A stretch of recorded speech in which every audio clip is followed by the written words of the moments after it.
So, here's the thing. I fucking love Fat Albert and the Cosby Kids.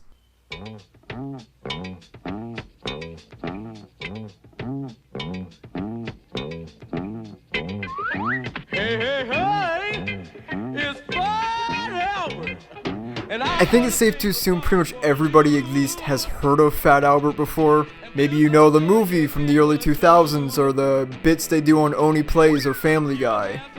Dumb Donald is real gay. No, I'm not! Who kissing Ruby? Ruby kissing me!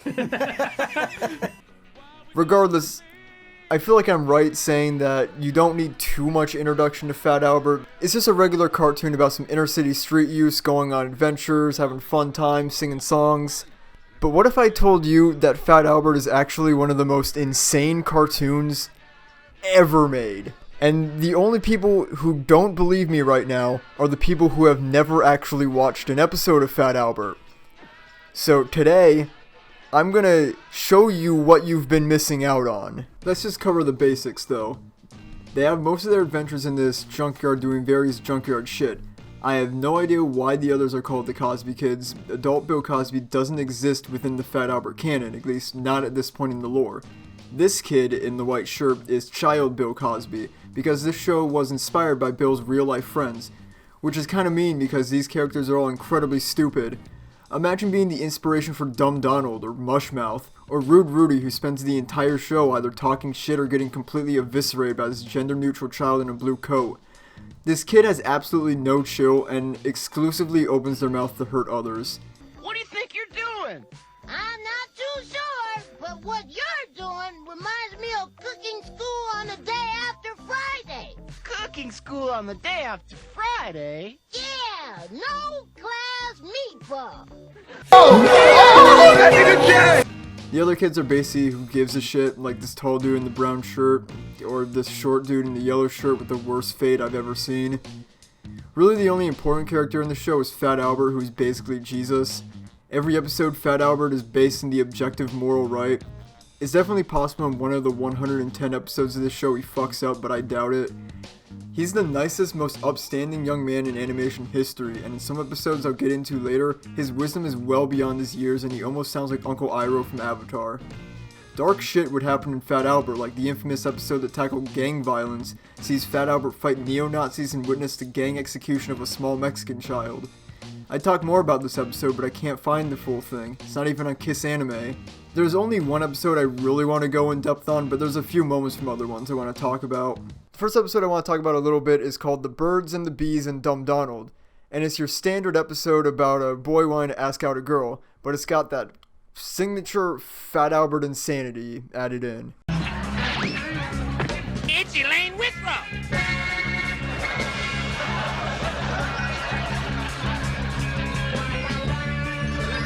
This whole episode is kind of like that meme where the nerdy kid can't get girls and then 10 years later he's got a Lambo and is clutching a wad of cash, or the Why do women only like jerks who treat them like shit? I love this character so much. Hammerhead Rex. I especially can't get over how massive he is. This dude looks like he was designed by Hirohiko Araki or an admin on the Incels website. My favorite aspect though is that he is the same elementary school age as the rest of the gang and has a kid voice still. Give me that! It's lucky for you that I'm late for my wilderness game, or I flatten you into a football! In this episode and every episode, Bill Cosby interjects with rambling one-take anecdotes about whatever's going on in the episode. And I know they're one take because they make absolutely no fucking sense whatsoever and he trails off and forgets what he was talking about or decides not to talk about something at all. Can't get the words to come out right. Once when I was about Dumb Donald's age, let's go back and see how the gang is doing. Like, Bill, what the fuck did you do that made you sweat and get nervous just remembering? And then why would you keep it in? What the fuck were you thinking, Bill Cosby? Probably something illegal since we all know what you did now. There are far worse ramblings in other episodes and don't worry, we'll get there. This episode is also cool because at the end the gang gets mauled to death by a bear.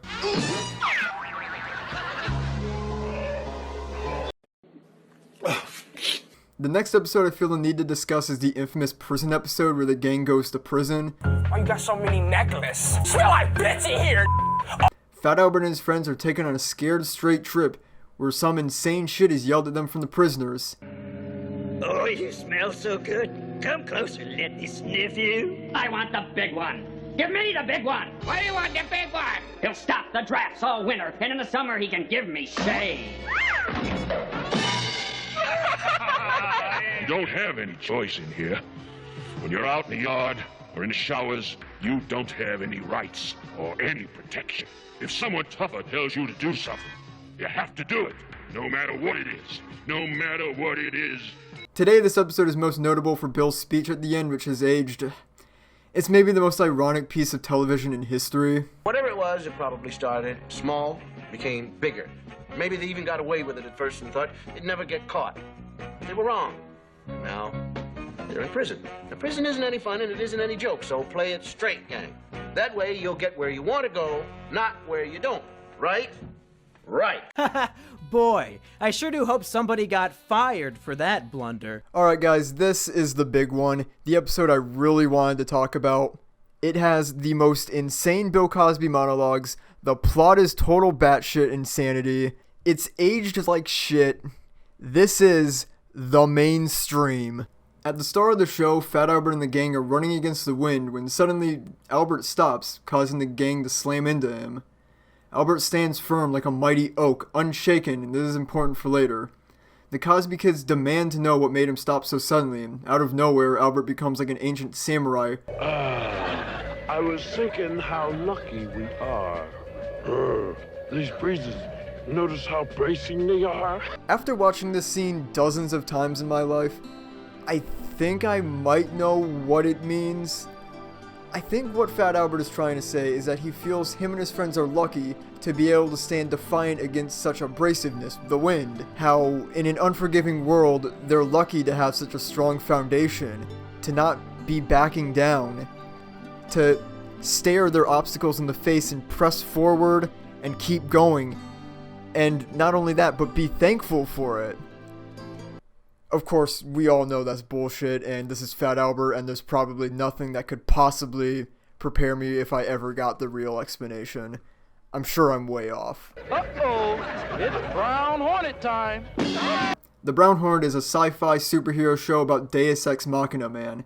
Every episode starts with a last time on the Brown Hornet, and then it's just this shit. As two giant space locomotives thunder in from opposite directions to crush the hapless Brown Hornet and his pal. Using the Brown Hornet's superpowers, they naturally escaped unharmed. Which I actually think is pretty funny.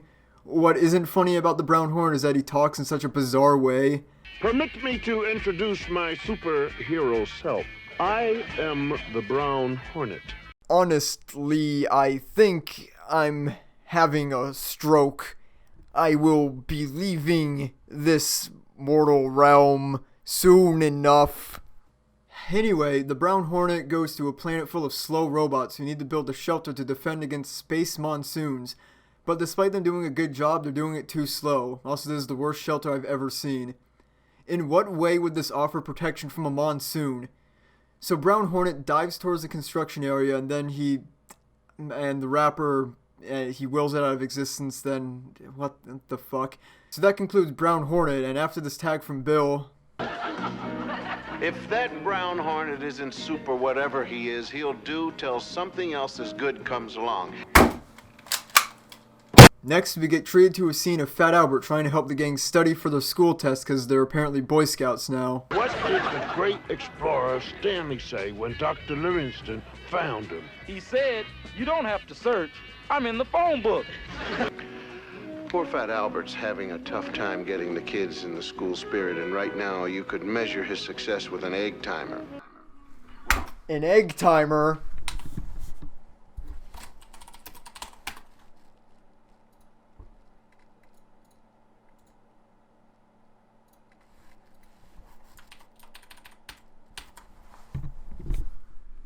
This is an egg timer.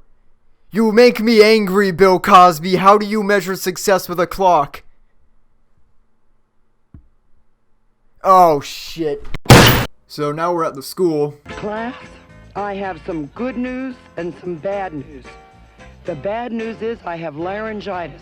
We haven't even gotten into the main thing in this episode, and I've shot myself 3 times. So we get introduced to Dennis, a weird shy kid, and why does his face look like this?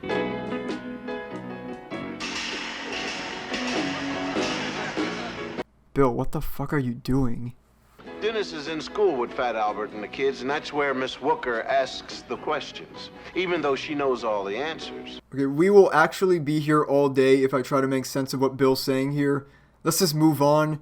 Recess comes and Miss Laryngitis elects to tell Fat Albert this. Dennis is what doctors term an atypical child. Perhaps this might clarify it better. He is retarded. You gotta just love this scene. I mean, everything from the slow build-up, it's almost politically correct, at least by today's standards. I know back then it was fine. Just the zoom in on his face, the music. Study this scene in your next animation class, in your film class, in your regular life class. This is perfect. Okay, this is perfect. Back at recess, Rudy is getting his shit verbally kicked in by this blue coat kid. Then comes the secondest part, the equally famous Rudy livery. You know, you got loads of class, but it's all no class. And then by Kid Cosby. You should know when something's foul, as in turkey, you turkey. Imagine the disrespect. By your own boys. Dead. Dead as hell. Anyway, Dennis is just standing there having Vietnam War flashbacks, or maybe just earlier in the episode flashbacks. Albert and the gang try to play baseball with him, but he can't catch. Then it's fix-up day at the junkyard, and again, Dennis is just standing around like an apparition, and he covers his basketball hoop in oil, and Bill Cosby's doing something with a bike tire, I guess. Then Rudy, having been hurt by society and hoping to fit in by preying on those seemingly beneath him, insults Dennis and laughs at his ailments. The reason we're here is to talk about Dennis. You mean good old triple threat? Triple threat. Mumble, stumble, and fumble. Dennis needs help. He's what you call retarded. Oh, you mean that's why he acts like this in class?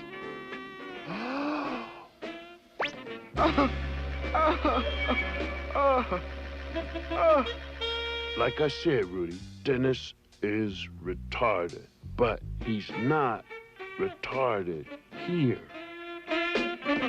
That's perfect. So, Fat Albert, at the request of his teacher, goes off to confront Dennis, who hasn't been to school since Rudy called him retarded. He tells Dennis the same shit he heard on Brown Hornet. I can't do anything right.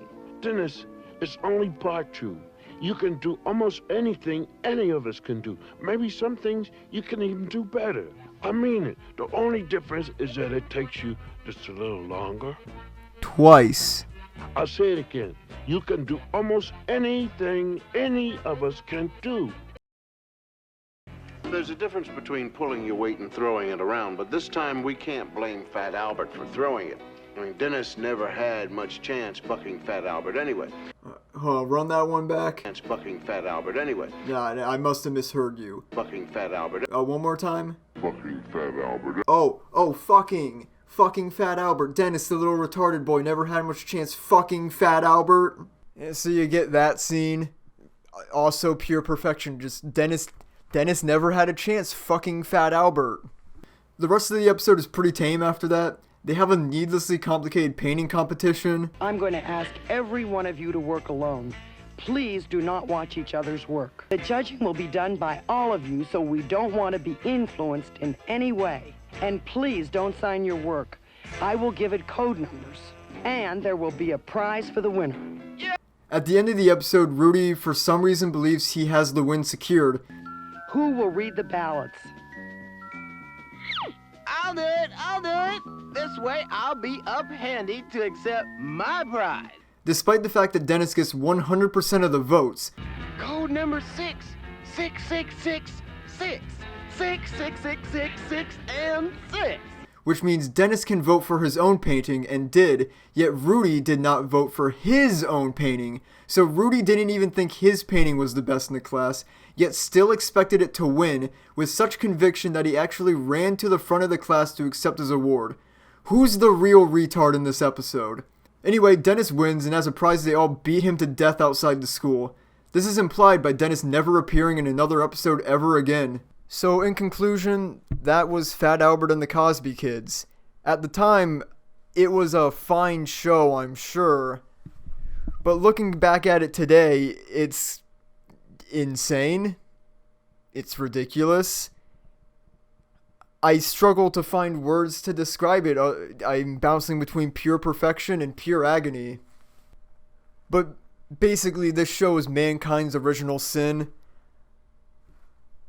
And as I keep repeating throughout this video, I think it's completely batshit insane. And in the intro of the show, Bill Cosby claims that he's coming at us with music and fun. But where's the music? There's no musical numbers in this show. It's not a musical. They don't sing songs. Does he mean the background music?